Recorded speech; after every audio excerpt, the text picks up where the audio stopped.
Seja bem-vindo a mais esse episódio do Meuchopp.com Podcast.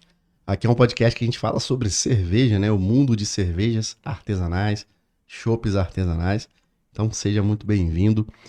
A gente está em São Paulo, nós estamos estreando a nossa vida aqui em São Paulo. Acabamos de fazer a Feira Brasil Brawl e hoje a gente trouxe aqui o Isaac. Ele que é da cervejaria Tarantino.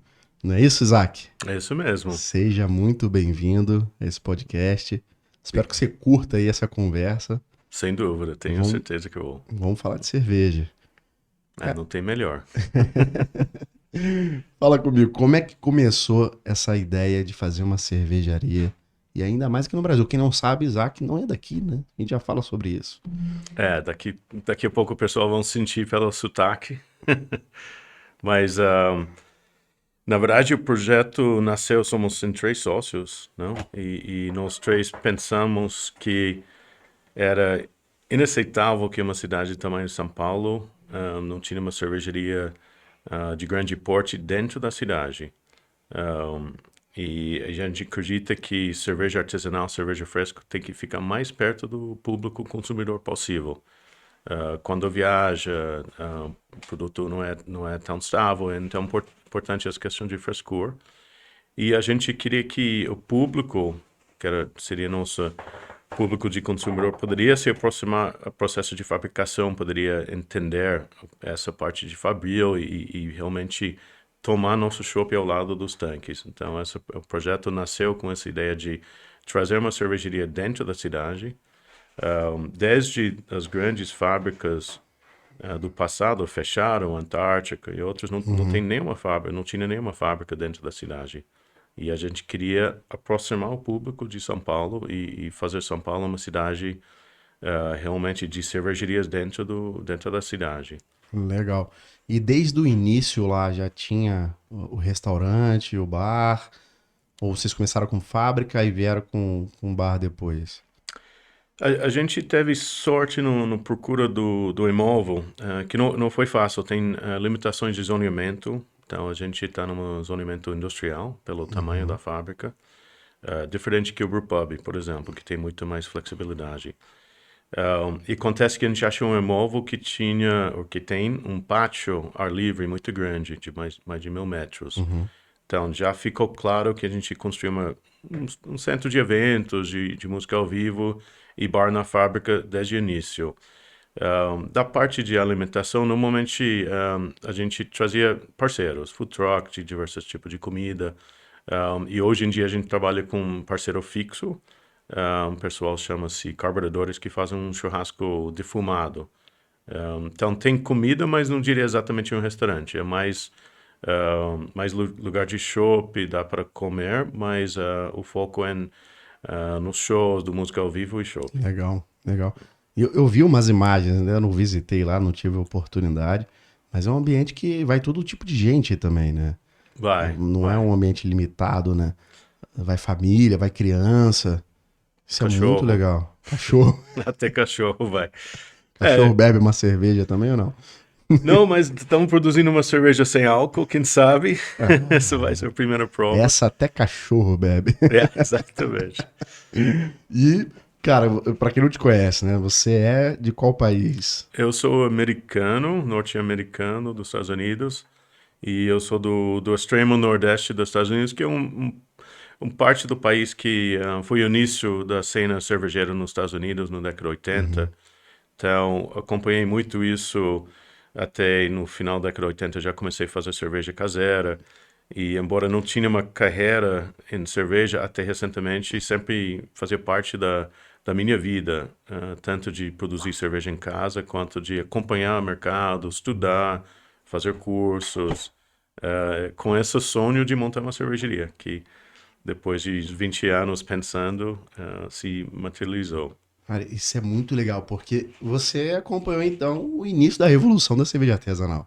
Foi mais ou menos essa época, né? Foi. Você viveu esse momento, você viu quem estava disposto a produzir tua cerveja numa panela e começou a fazer o negócio virar um comércio de verdade, né?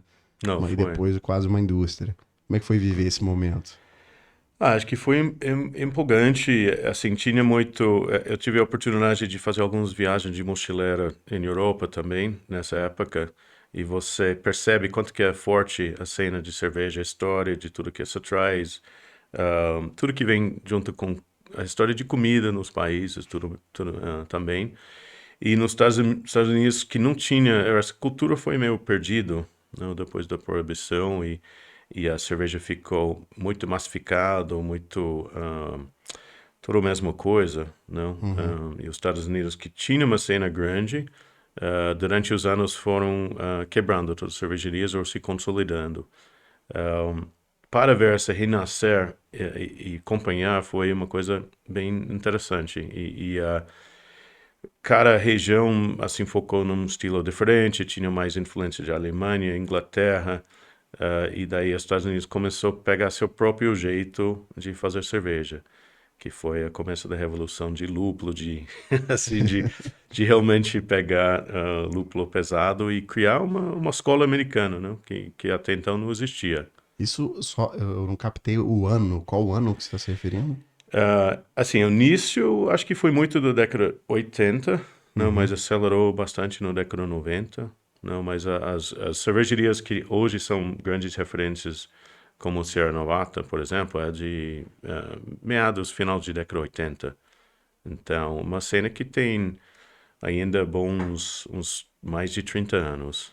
Então, acho que o Entendi. Brasil tem já está no caminho, mas também tem muito chão para conseguir desenvolver um sector como tem nos Estados Unidos. Você que viu essa cena nascer e crescer lá, como é que você está enxergando a cena no Brasil em relação a consumo, principalmente consumo de cerveja artesanal? Hoje, para quem não sabe, nós temos 2%, né? Sim, sim, 2% do mercado é consumo de cerveja artesanal. Mas a gente quer melhorar isso. exatamente. Não, essa é a nossa luta, todos nós. Acho que nos Estados Unidos chegou mais ou menos 15% por volume no ano passado. Mas durante muitos anos. Eu acho que o Brasil está no caminho legal. Eu acho que nos últimos 10 anos a qualidade da cerveja artesanal local melhorou muito. E pela questão econômica do dólar, euro e tudo mais, o cerveja importado ficou mais inviável. Então, essa Uhum. abriu um espaço para a produção local. Mas ainda tem um gap de conhecimento, de educação do público. Ainda conhecimento de cerveja industrializado é muito grande e tem muito pouco conhecimento de cerveja artesanal. Artesanal. Então, acho que a gente enxerga em Tarantino, o nosso papel não é só falar com quem já conhece e entende cerveja artesanal, é mais importante até de abrir mercado. E quando a gente pensou na nosso conceito de receitas, o estilo de cerveja que a gente produzia, a gente queria realmente produzir cervejas equilibrados, de teor médio, e cervejas que poderia ser cervejas de alguém que está começando a experimentar uma coisa que não seja Heineken ou tomar o Uhum. próximo passo. E a gente quer criar uma escada de aprendizado das pessoas que vão de Heineken, daí toma lager artesanal mais simples, daí uma coisa mais complexa, um ale, IPA, daí cerveja sour, fruta. Um caminho para percorrer, mas tem um desafio de educação muito grande. Sim, Acho que seu esse, ah, projeto está muito alinhado com isso, de abrir o mercado de consumidor. esse salto, né, de, vamos dizer, da Heineken para o próximo passo, é um salto que às vezes a pessoa nem tem oportunidade de ter alguém do lado dela para falar, não, toma isso, toma aquilo. Como é que vocês têm feito isso lá? A gente utiliza nosso espaço de eventos de trazer diversos públicos, não necessariamente focado no público cervejeiro. Então, Uhum. a gente traz música independente, blocos de carnaval, Legal. eventos de esporte. E a ideia é trazer um público mais diverso possível. E o assunto não é necessariamente cerveja. Cerveja é sempre presente, cerveja de alta qualidade, premiado e tudo mais. Mas o que está acontecendo ali é uma convivência social urbano, não? O jeito de pessoas curtir São Paulo, um espaço grafitado com bandas locais.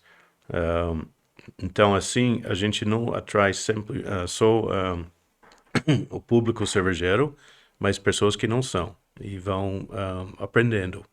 E você falou um negócio muito interessante, vocês têm show lá até de carnaval, né? Sim, Eu não sei se você sem dúvida. reparou isso durante esse período de trabalho, mas eu sinto que a cervejaria artesanal ainda é muito restrito até no gosto musical. Uhum, sim. É uma galera mais punk, mais rock and roll, Rock, sim. né? E eu acho legal diversificar isso, porque você acaba ficando restrito, sabe? Você acaba entregando esse produto que é espetacular para um grupo muito pequeno de pessoas, né? E quem tá assistindo a cena de fora enxerga dessa maneira. Não, isso aí é consumidor ogro, é um outro tipo de pessoa que eu não quero me misturar, digamos assim. Sim, Quando você abre, você acaba fazendo com que outras pessoas de outros gostos se familiarizem com a cerveja artesanal. Eu acho muito importante lá. Vocês fazem esse evento no final de semana direto? sim. E propositamente a gente procura públicos diferentes. Rola rodas de samba, blocos de carnaval, e pra gente bloco de carnaval quer dizer todos os novos, os blocos com pegada diferente. Então pode ser uma coisa mais tradicional, pode ser um bloco de Jorge Ben, um, bloco de Ritalina, assim, Uhum. diversos Sim, gostos musicais. Então, a gente procura justamente de não ficar num público só. E tem outras maneiras que a gente tenta procurar diversificar o público. A gente vende bastante cerveja em bar, restaurante também. uhum. Mas nosso foco não é necessariamente bar cervejeiro. A gente procura restaurantes, lugar de gastronomia, que talvez o foco é mais vinho ou coquetel. E a venda de cerveja vai ser um percentual menor, mas a gente vai poder introduzir nosso produto, cerveja artesanal, para um público que não necessariamente está buscando, mas está buscando consumir um produto melhor. Entendi. E em falar em produto melhor, eu vi que vocês têm uma cartela, né, de estilos muito grande. Qual que é a estratégia por trás de você ter vários estilos lá? Quantas cervejas vocês hoje fabricam? A gente tem nosso grupo de cervejas fixos, que são, normalmente são 4 rótulos fixos, e daí a gente tem um grupo de cervejas rotativos sazonais e novidades, lançamentos, que cervejas que a gente normalmente faz uma vez só, e Ah, não tá. volta. Pode Não, ser. porque eu olhei no site, né? Ah, Pra sim. aprender um pouquinho, tem um monte lá. Aquelas não são fabricadas frequentemente. Não, a gente tem. Na verdade, são dois tamanhos. Tem nossa fábrica piloto, que são receitas de 100, 200 litros, que são para o nosso bar, nossas 10 torneiras de bar e delivery. Essas cervejas não vão por rua porque o volume é muito pequeno. Nessa escala, a gente produz mais ou menos 80 receitas novas por ano. Então, é uma espécie de experimentação um, de poder ter uma variedade para os nossos clientes, testar receitas, produzir cervejas que são altamente não comerciais, porque a gente Uhum. gosta de desfiar o Legal, público, legal. sei lá, Schwarzbier, cervejas que o público não vai conhecer muito bem, mas a gente acha importante que pessoas entendam que não é só Juicy IPA e Sour e Pilsen. Assim, tem muito mais por aí. A gente produziu um Maibock, por exemplo, um estilo que provavelmente poucos até tomaram.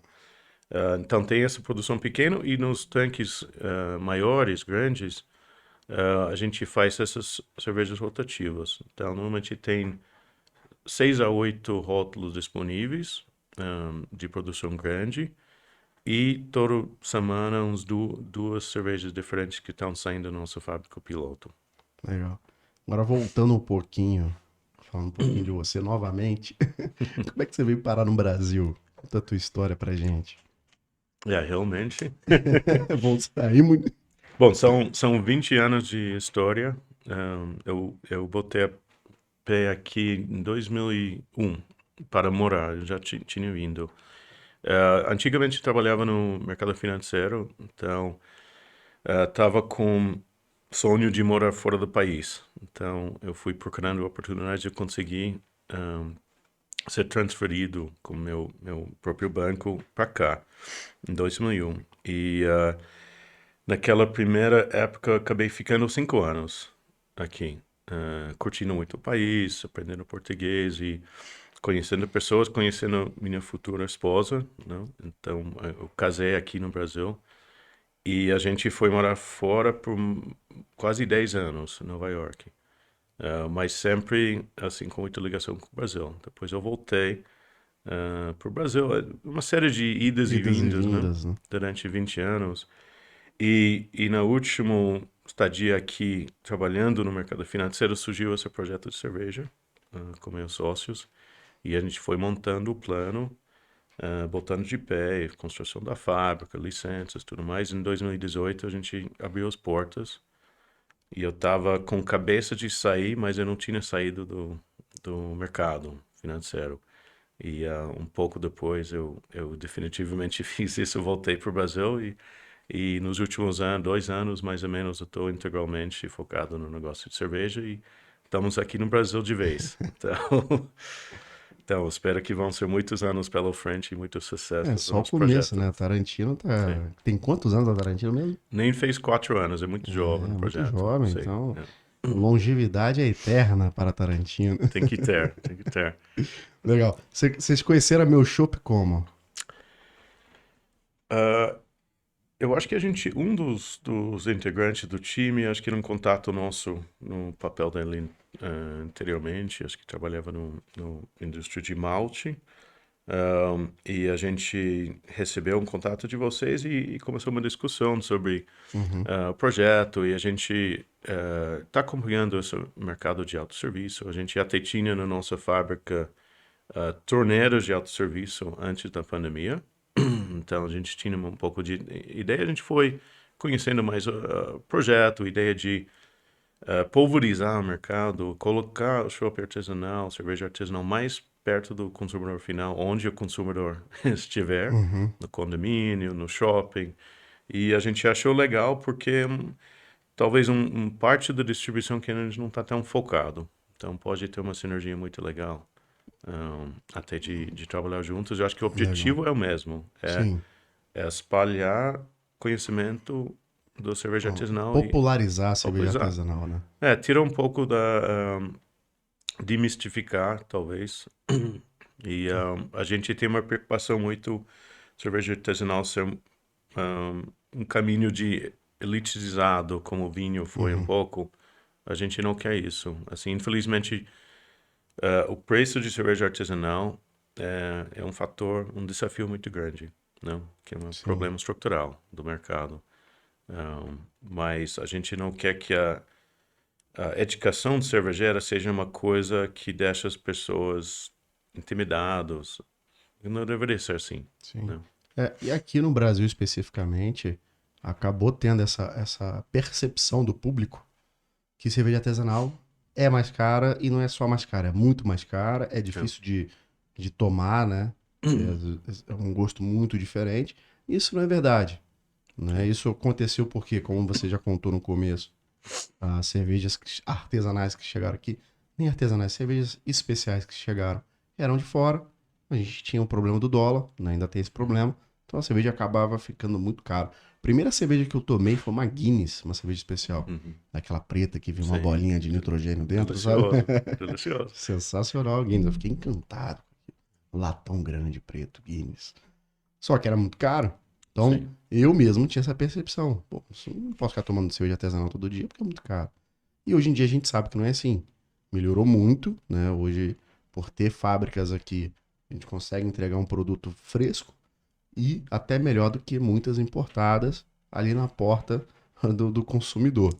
Sim. Então, acho. E fora isso, né? Hoje a gente tem uma gama de cervejas que são muito mais fáceis de consumir, né? Antigamente, logo quando chegou cerveja artesanal, cerveja especial, eram cervejas da IPA pra lá, Sim. né? Sim. Então, o cara que tá acostumado a tomar Skol Brahma não vai conseguir tomar uma IPA, né, super encorpada, vamos dizer assim. Vai estranhar. Não. Então, acho que um detalhe muito importante, até que a Meu Chopp tenta fazer, quando coloca uma máquina num lugar que a gente, por mapeamento, a gente sabe que não tem um consumo muito elevado de cerveja artesanal, é começar uma Pilsen, né? Talvez uma Lager, né? Uma Premium Lager, Não.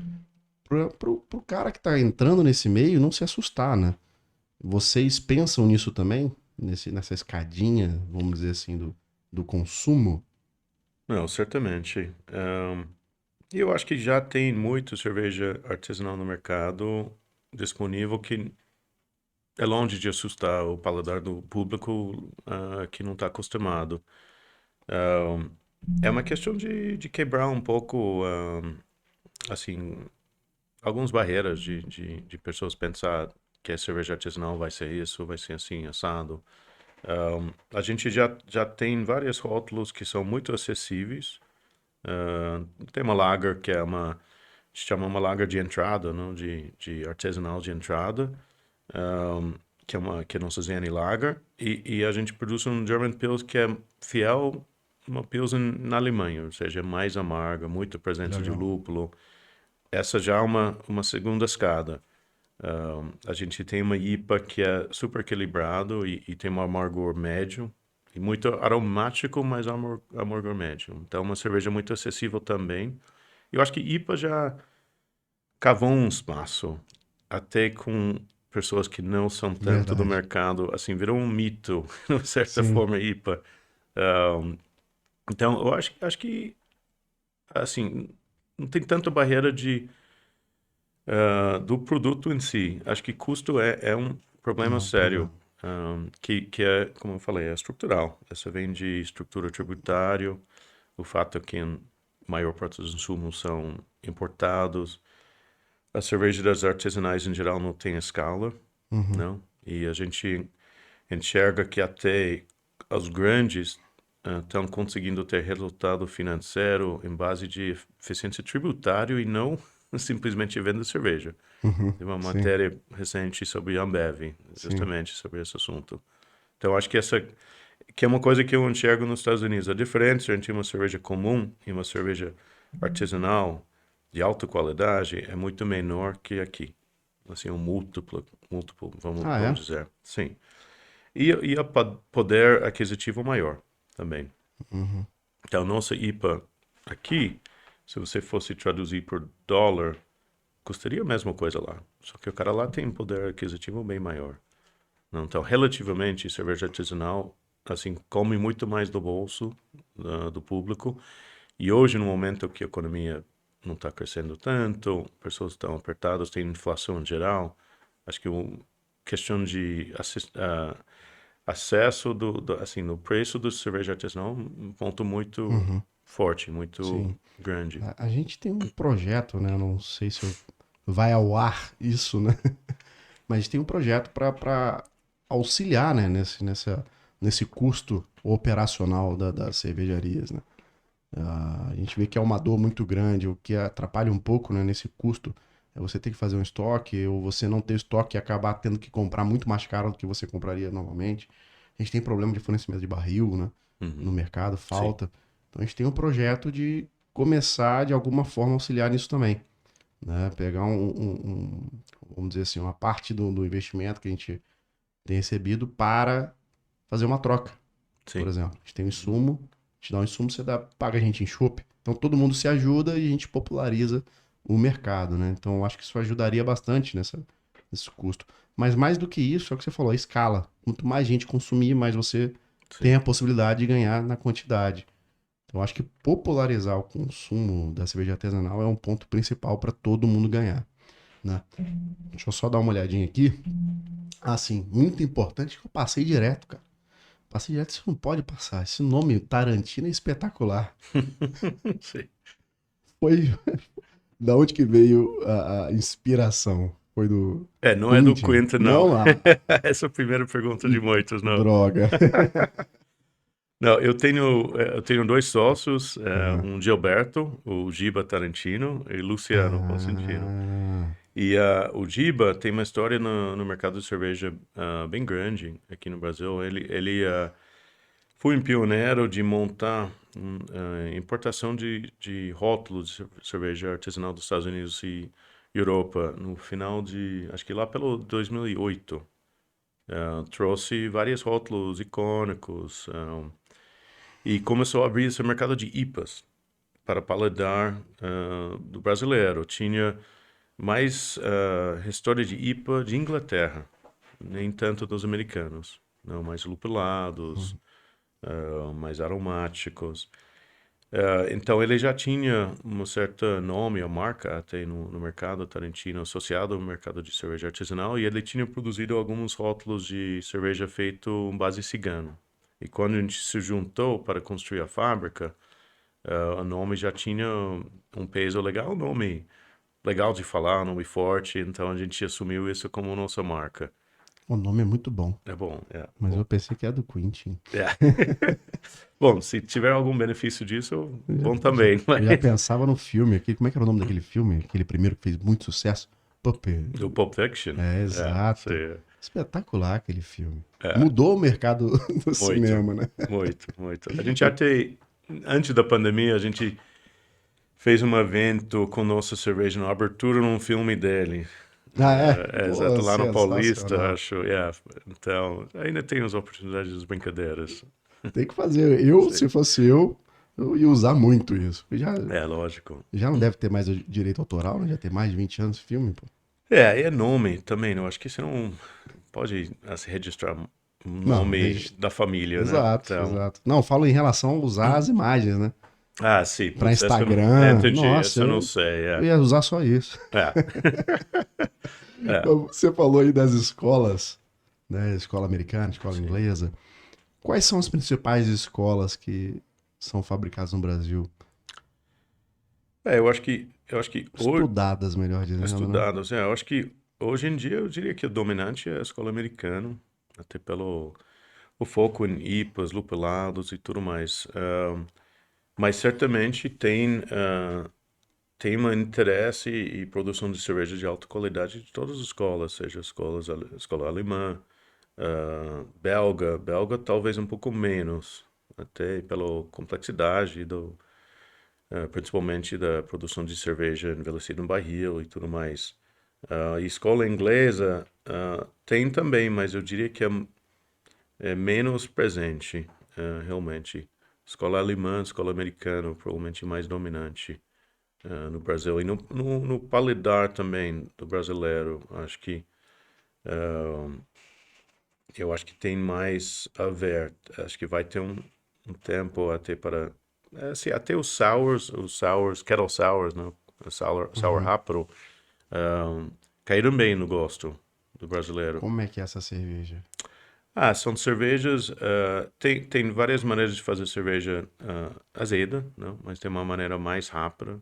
Ah, acho que Murilo estava falando de Uhum. cervejas azedas que são feitos em barril. Envelhecidas, né? Daí é um processo de 6 meses até 3 anos, normalmente. E vem com blendagem de lotes. ah, e você consegue produzir uma cerveja azeda no mesmo período que você produz uma cerveja normal, 20 dias, menos que um mês. São menos complexos, mas são interessantes e uma onda que o Brasil até está ganhando muito espaço no mercado global de cerveja artesanal é por conta da variedade de fruta, assim, o que você consegue extrair Hum, de perfil sensorial interessante usando frutas nativas e outros produtos, mas combinado com cervejas azedas, o Catarina Sour, né, que é virou um estilo consagrado, brasileiro, não? É um novo estilo. Então, acho que tem um potencial muito de aproveitar todos os ingredientes locais, que são poucos países que têm tanta riqueza de matéria-prima. isso é muito legal. O consumo lá fora tá grande, a procura, tá existindo, melhor dizendo, uma procura da cerveja artesanal brasileira lá fora? Ahm, sim, de uma certa forma, mas eu acho que ainda a exportação de cerveja artesanal é bem pequeno, mas ahm, eu acho que tem um interesse muito forte nas cervejas produzidas aqui e uma replicação de alguns dos conceitos lá fora, ou seja, utilizando As mesmas técnicas, então. não, assim, não são técnicas novas, mas a questão da perfil sensorial de frutas são utilizadas também tem um interesse muito forte pelo madeiras brasileiras, Hum, amburana e outros. são, assim, bem... viraram conhecidos lá fora pelo perfil, complexidade, perfil. Em geral, cerveja fora envelhecido em diversos tipos de carvalho. E acabou. Assim, não tem tanto outra variedade. Aqui no Brasil, cachaça, por exemplo, tem uma tradição muito longa de envelhecer cachaça em muitos Uhum. tipos de madeira. Não. Sim, esses dias eu ganhei, você toma uma cachaçinha. Esses dias eu ganhei uma. Eu fui visitar um cara que ele tem um sítio, né, na região montanhosa lá do Espírito Santo. E ele tava abrindo para visitação umas cavernas que eles tinham lá. E antes de abrir, eu fui lá para visitar, né? Eu fui fazer uma matéria lá, na verdade. E aí, chegando lá, a gente fez o passeio da caverna, um negócio fantástico. São cavernas infinitas, assim, curtas, com Legal. passagens ruins, então as que dão para visitar são muito legais. E aí, numa dessas cavernas, ele fez uma adega Bacana. para manter, né, a temperatura, sem iluminação, uma adega de vinho. Só Uhum. que ele também toma uma cachaça. E aí tem um vizinho dele que fabrica uma cachaça há muitos anos, e ele tinha uma cachaça lá, que estava 16 anos envelhecida em barril de carvalho, Nossa, e mais um ano na caverna. Aí eu sério. cheguei lá e tal, pra visitar, e ele falou: Você toma uma cachaçinha? Eu tomo. Aí ele ficou todo feliz. Você Eu tomou dentro da dentro caverna? da caverna. Nossa, que legal. Aí ele chegou pra mim: Não acredito que você toma uma cachaça. Olha o que eu tenho aqui. Todo feliz. Pegou, aí botou na tampinha, aquela tampinha de metal, né? É, Botou na tampinha, que ele já tinha aberto essa cachaça, ele tava tomando aos poucos lá. é. Aí a gente só com aquele chapéu não, aquele capacete com Sei lá, luz, lanterna. com lanterna, iluminando, assim, ilumina aqui pra mim. Aí pegou, deu uma dose, pegou outra dose. Quando eu tomei aquilo, foi a coisa mais fantástica que eu já experimentei. É, Não parecia nem cachaça, era um negócio assim que eu não sei explicar. Deu ser redondo. é.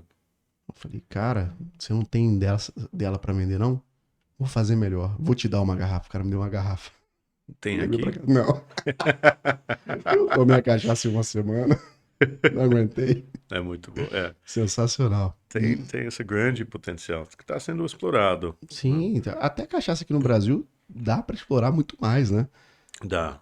Tava conversando ontem na feira do Brasil Brau com um especialista em cachaça sobre o potencial de exportação de cachaça brasileira e pouco espaço. Assim, ganhou espaço, mas não com assim toda a diversidade e qualidade que tem das cachaças que tem localmente. Você não acha fora. Você acha coisas mais básicas, simples, talvez com embalagem de premium, Uhum, mas o produto não entendi. é tudo isso. Geralmente Não. lá fora você vai encontrar. A cana já é difícil lá fora, né? Sim. Não é uma cana igual a gente tem aqui, né, É. de qualidade de cana mesmo, né? E lá fora o consumo de cachaça, como é que é? Eu acho que teve, assim, quando eu morava em Nova York, tem uma, assim, caipirinha é uma coisa conhecida, assim, não diria que é normalmente muito bem feito, na verdade, mas existe. Então, o pessoal conhece cachaça através disso, mas de tomar dose de Ah, cachaça, não existe essa prática, é mesmo? não. Inclusive, não tem muito cachaça de qualidade, não? Só que você traz na mala. E cerveja com cana? Tem? Cana de açúcar? De Conhece açúcar. notas de cana? Alguém já fez? Tem, Mas aí vai ser notas de açúcar, no caso. Não sei. mas tem açúcar e diversos tipos de açúcar. É um sumo na produção de cerveja há muitos anos, Uhum. por vários objetivos. Na Bélgica, eles usam em certas receitas, às vezes em IPAs mais fortes. É uma maneira de aumentar o teor alcoólico sem trazer mais.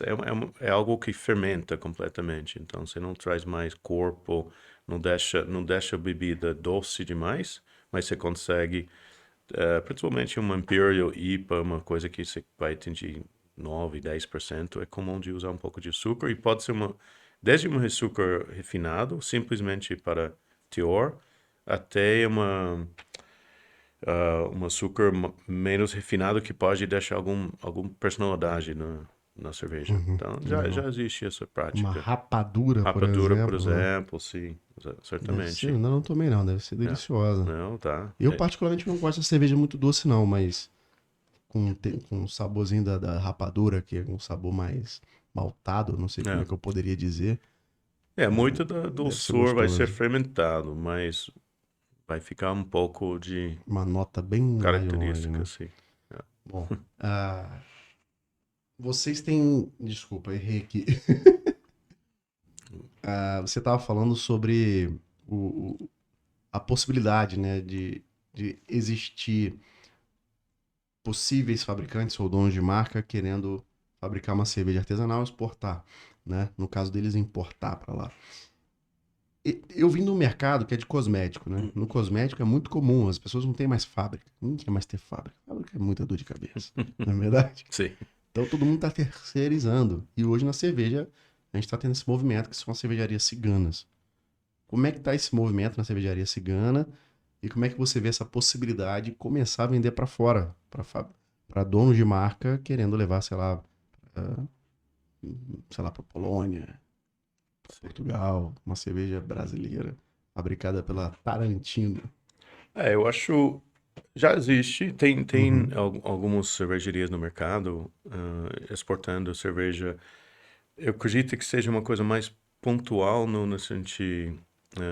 Todo mês ou toda semana está embarcando um container com cerveja artesanal do Brasil, mas existe exportação já.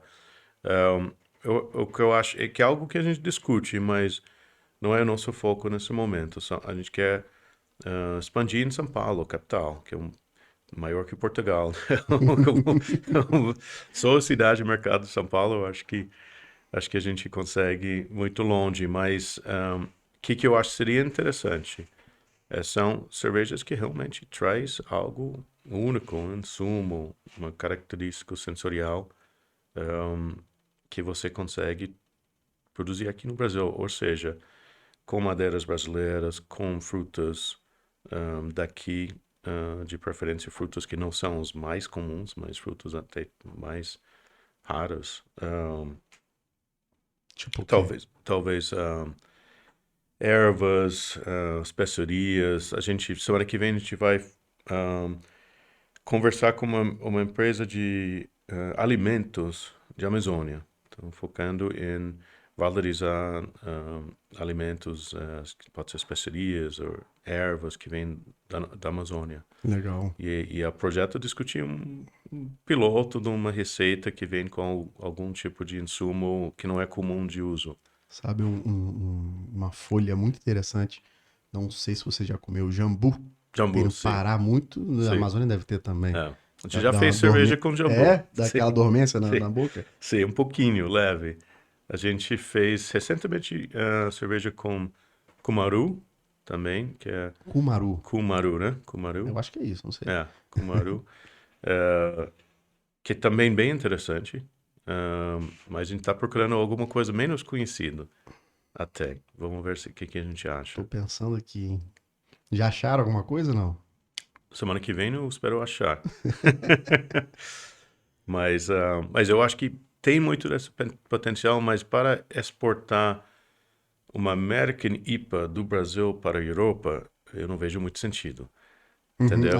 Tem que ser uma coisa. tem que ser uma coisa A gente faz brasileira. uma Cerveja de IPA. banana, IPA com banana. A gente faz uma IPA com uma West Coast IPA com manga, que Aí, é ó. muito legal. A Essa. manga não é, ela não é 100% brasileira, é? Não. Não, não é, mas é uma coisa, é uma fruta Tropical, não. tropical, assim, não é uma fruta tão exótica nesse sentido, mas eu acho que seria uma cerveja interessante. Na Holanda não vai ter, assim, naturalmente, manga, então eu acho que exportar para México talvez não seja tão interessante, É, mas para Holanda, sim. Inglaterra, acho que pode ser É uma interessante. novidade, Sim, né? É mas tem que algo ser nessa bacana. linha, tem que ser nessa linha, eu acredito. Eu curti a linha amazônica. É, Agora eu fico entendendo. sim. Quando sair, eu vou experimentar. Que Vamos eu ver. acho fantástico, cara. É. É muito pouco explorado. Sim, sim. A Não, Amazônia sem aqui dúvida. no Brasil é muito pouco explorada. Talvez lá fora é mais explorado que aqui, se bobear. Pode ser. Eu adoro a Amazônia, eu acho que a gente tem uma cultura ali pouco conhecida até no Brasil. O próprio brasileiro não conhece muito bem. Sem dúvida. Isso. Voltando a essa parte de conhecer, o que você acha que está faltando para... A gente já falou um pouquinho disso, mas eu acho legal a gente a conversar mais sobre isso. O que você acha que está faltando mais para popularizar a cerveja artesanal no Brasil? Eu acho um trabalho de formiguinho mesmo. Não tem caminho curto. Fácil, né? Então, que eu, na cervejaria, sou sócio que é focado no parte comercial. Então, visito muito bar, restaurante, abro novos clientes. E assim que eu abrir um novo cliente, eu vou fazer o treinamento de brigado dos garçons, dos Uhum. pessoal do bar. E tem pouco conhecimento de cerveja artesanal, em geral, né? Então, cada treinamento de 5 pessoas, de 10, semana passada eu fiz de 30 funcionários, 30 de um cliente, você está espalhando um pouco conhecimento, né? Verdade. E você fala da cerveja, porque a gente não faz cerveja pasteurizada, só cerveja viva, não pasteurizada, Uhum. que é um produto mais interessante sensorialmente. A gente fala disso, a gente prova a cerveja com ele, a gente fala de harmonização no cardápio do restaurante. Tudo isso traz uma aprendizado para uma educação que a gente espera que eles vão passar. Eu não consigo multiplicar isso sozinho, não? Sim. Então, eu preciso treinar pessoas que vão depois, eu espero, repassar para os clientes do bar, do restaurante, o que é diferente em cerveja não pasteurizada, o que é um wheat beer, o que combina, uma IPA combina bem com qual cerveja, porque nossa IPA tem aroma de maracujá, mas não tem fruta, que lúpulo pode ter aroma de Ah, é? fruta. Todos esses conceitos que estão no mercado de cerveja são conceitos muito conhecidos, mas Uhum. fora, assim, são muito pouco Como é que um conhecidos. lúpulo pode ter aroma de maracujá e não vir Ah, do maracujá? lúpulo tem Opa! centenas de não sei se chama, aroma compounds, né? Componentes que podem sair, que são relacionados ao aroma daquela mesmo que vem da fruta, né? Ah, entendi. Então, e assim, muito diverso o que pode vir. A gente tem acesso, só nós, algo tipo 150, 200 variedades de lúpulo que a gente pode comprar. E cada lúpulo Que traz loucura. alguma coisa diferente. O jeito que você usa no processo ressalta sabor, aroma, amargor de uma maneira diferente. Mas, voltando à sua pergunta, é um trabalho de anos, de décadas, na verdade. Mas tem que ser um trabalho focado.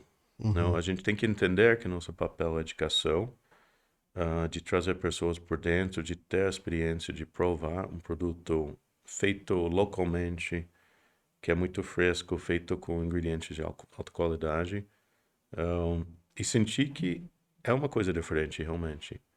Não é mesmo mais do mesmo. Não. Cerveja industrializada, normalmente o que muda é rótulo, o marketing.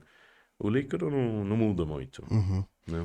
Eu, particularmente, depois que comecei a entrar nesse mundo, eu tenho dificuldade. Porque o que acontece? Eu trabalho dentro da meu shop. Lá a gente tem 16 torneiras, né? E eu, como eu produzo muito vídeo, eu bebo quase que o dia inteiro. Pequenas quantidades, né? Senão Sim, eu não vou trabalhar. lógico. Mas bebo quase que o dia inteiro.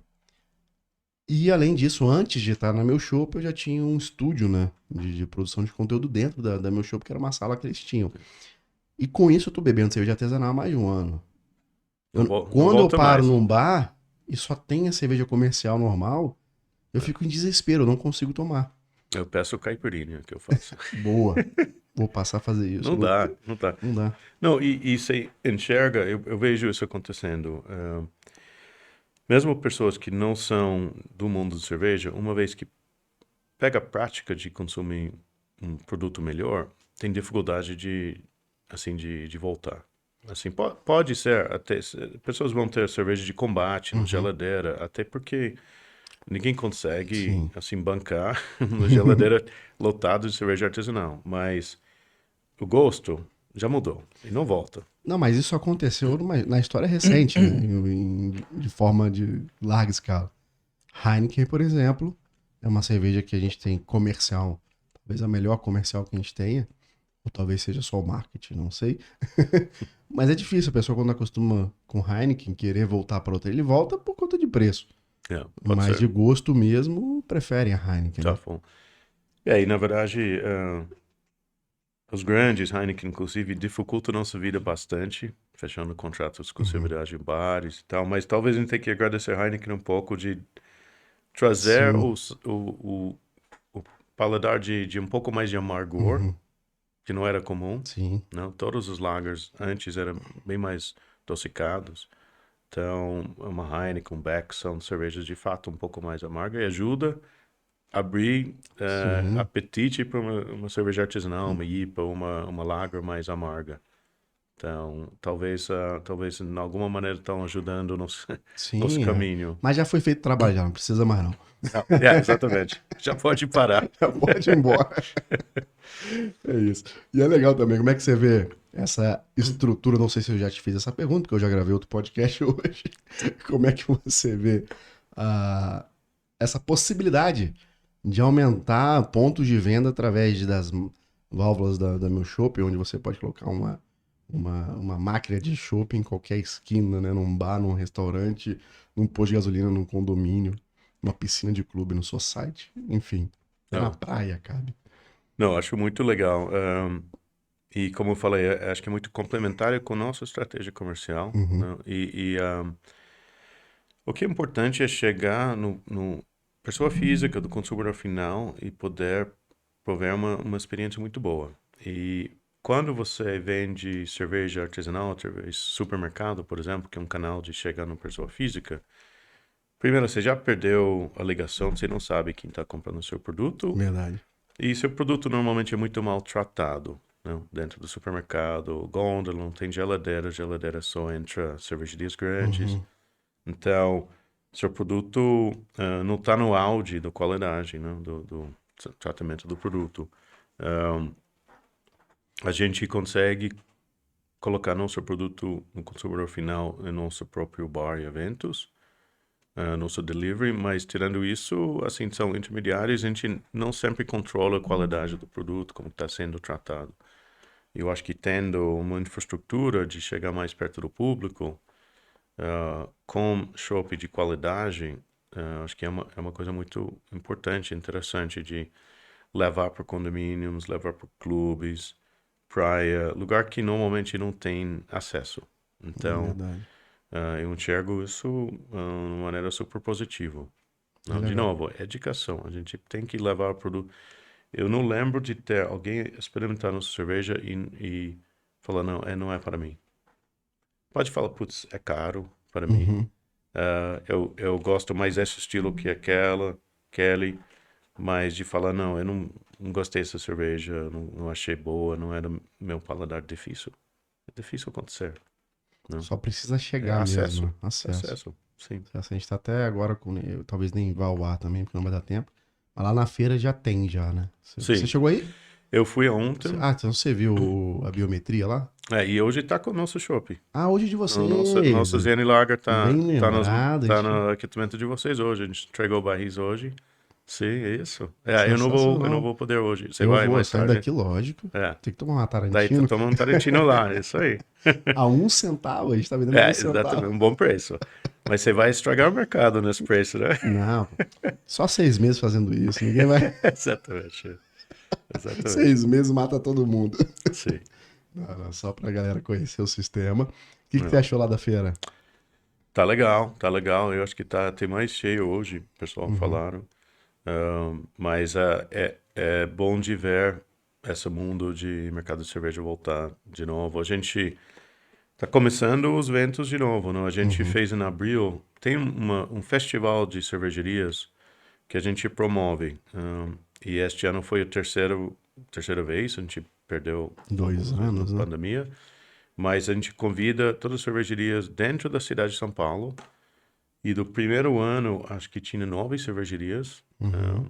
Segundo ano, acho que 13. Este ano, 24 cervejarias Pô, participaram. que legal. Todo mundo com barraca, com chopeira. Então, você podia provar, sei lá, mais de 60, eu diria quase 100 chopps Estilos. diferentes, de estilos. Uma coisa bacana. E o que eu percebi neste evento, na Abril, é tinha essa vantagem muito grande de voltar, de juntar as pessoas no mercado. Eu acho que no Brasil o Brau também tem um pouco desse espírito, Sim, né? Uma saudade de juntar pessoas do sector, de falar do sector. e fica conversando, né? Troca uma ideia, Sim, sim. chega em novas propostas. Eu acho isso muito legal. Sem E o dúvida. que você achou do stand lá da Meu Chopp? Tá Chegou a super ver? bem montado, não. Tá bonito, Não, né? tá bem legal. Não, acho Realmente bem. encheu, assim, pra primeiro dia eu fiquei impressionado. É. Acho que era um dos stands mais cheios lá. Tava. Não, é super bem montado, bem localizado. Então, acho que vai fazer bem Não, pra tá marca. sendo muito bom, cara. É, O povo tá impressionado com o sistema, né? Porque a maioria não conhece o sistema de sim. ler com Pix, sem É, cadastro e ir embora. exatamente. Lógico que a gente quer que a pessoa se cadastre, né? Nosso Sim. principal negócio é esse, que a pessoa se cadastre. É. Mas a gente dá essa facilidade também de não precisar fazer cadastro, tá com peça. Não perder a venda. Vambora, não Isso vou aí. perder a venda por causa de cadastro. Né? E a gente tem até algumas ações promocionais que dá para colocar no aplicativo, para quem compra, né, a válvula, de colocar promoção, né? Tipo, um preço é R$10 o copo, um exemplo. Sim. Mas se você baixar o aplicativo, é 9, hein? É, Sabe? Dá sim. 10% de desconto, isso é legal. Isso é bom, isso é bom. Não, acho que tem muito potencial nisso. Tem várias pessoas pensando em maneiras diferentes, mas acho que o projeto do meu shopping é um projeto que vai longe. Tomara, estamos trabalhando para isso. Mas é isso, Isaac. Queria te agradecer profundamente a sua Prazer meu. presença. Você acha que faltou alguma coisa na nossa conversa? Fale agora ou cale-se para sempre. Faltou que eu não trouxe nada pra gente provar juntos, né? Eu Fiquei vou chateado. ficar devendo Tô mesmo. chateado, profundamente chateado. Aquela história de cachaça realmente também me deixou sentir Ó, pior ainda. em profunda depressão. Na próxima vez eu trago a cachaça e traz a cerveja, fechado? Tá bom. Mas você vai tomar nosso chopp lá Hoje eu vou na feira. Eu mereço. Tô Sem precisando, dúvida. trabalhando muito. Esses últimos 3 dias, ó. Imagina. Mas, Isaac, muito obrigado mais uma Bom, vez. Prazer. Obrigado por receber a gente aqui em São Paulo também. Que essa parceria seja duradoura até os fins dos tempos. Espero que sim. E para vocês que assistiram até aqui ou ouviram pelo Spotify, muito obrigado pela sua audiência. A gente se vê no próximo episódio. Até lá.